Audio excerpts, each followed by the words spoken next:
Hello, my name is Janet Powell, and I am a mortician. My grandfather started our business back in 1927, and we've been operating in the same neighborhood in Philadelphia, Pennsylvania, on the same block, all of these years.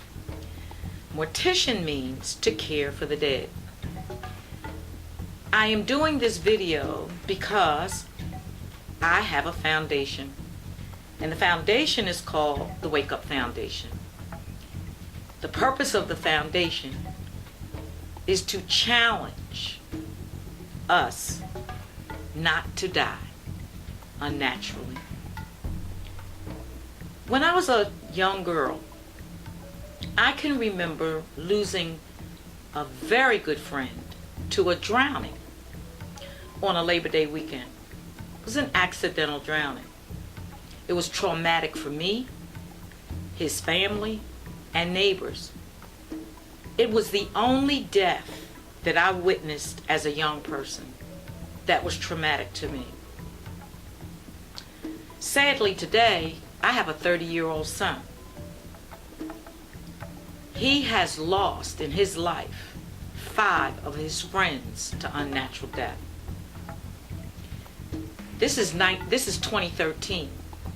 This is 2013. And at this time in our lives, more and more people are dying unnaturally.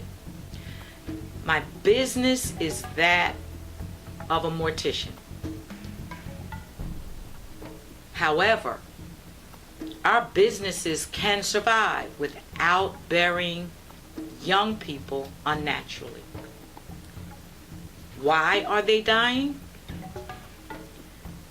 I think if I made a decision based on my conversations with families, my interaction in my neighborhood with neighbors and friends,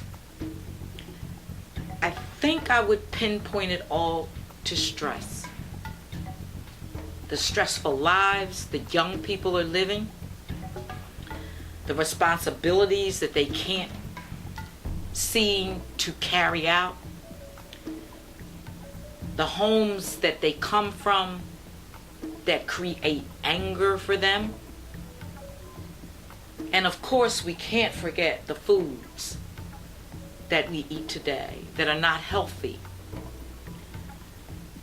I'm doing this video as a mortician because of the work I have to do in the morgue. Again, my job says I care for the dead. But I don't just care for the dead. My job is to help families through the most excruciating event they would ever go through. Losing someone unnaturally. Losing someone at a young age. Hopefully, prayerfully, the work that we do with the foundation will educate young people to the value of their lives. Hopefully, to those older than the young people, we will empower them to understand how important loving one another is. That is what I'm seeing. In this business, in the funeral business, I'm seeing more tears than I'm seeing smiles. Tears are fine when someone dies naturally. Example, a grandmother or grandfather who's lived their lives well, who raised their children well, who are proud of the lives they've lived. The tears that are shed for them at their death are quite different than the tears we see from the death of a young person who should not have died. We're witnessing the results of pain, lack of love, lack of care, and lack of order. That word order is very important to me. I can remember when we were raised in an orderly fashion.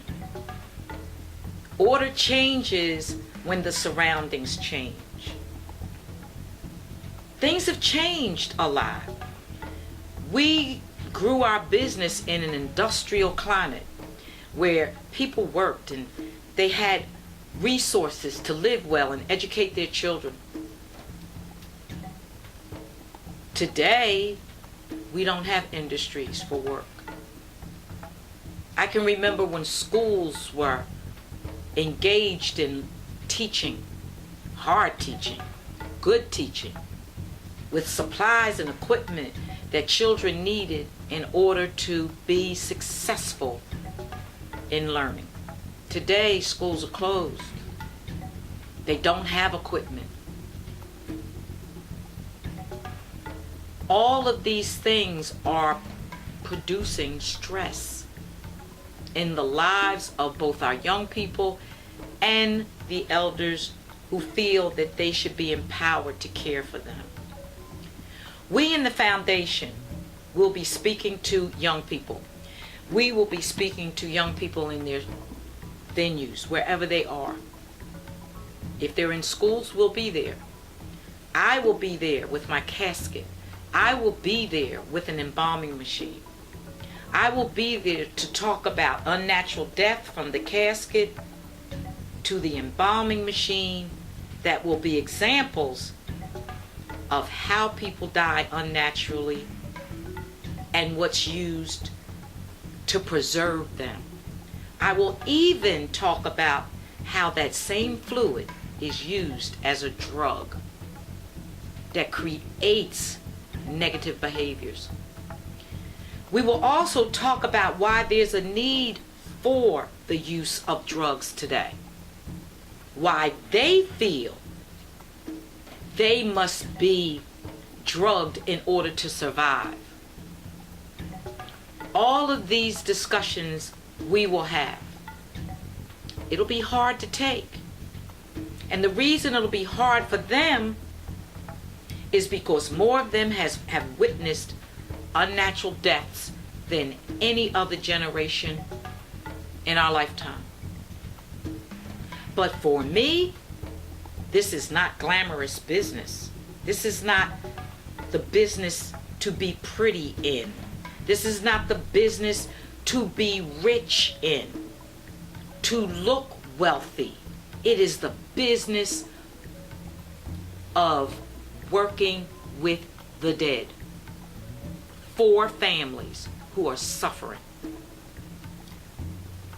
It's a business that we take on as morticians. It's a business where I breathe formaldehyde every day. It's a business where I have to cleanse myself from the bacteria that's in the blood